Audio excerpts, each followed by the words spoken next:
aliniambia faza Mungu yupo. Akasema kwa Kinyaturu, bali Mungu wifo. Yaani Mungu yupo. Nimeshuhudia uwepo wa huyo ni Tundu Lissu hapo. Sitampa ongeo sababu najua na siasa wanaweza kaanza kurushiana maneno hapa.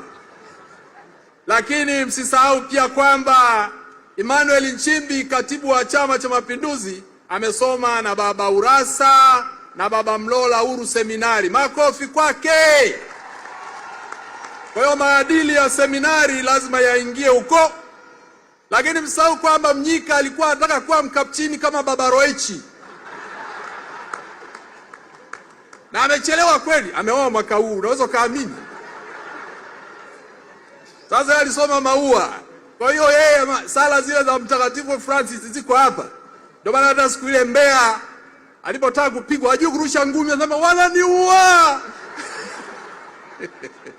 Basi akaokoka. Basi waheshimiwa, mimi naomba muishie hapo tu. Tutaongea siku nyingine. Makofi kwao. Ninyi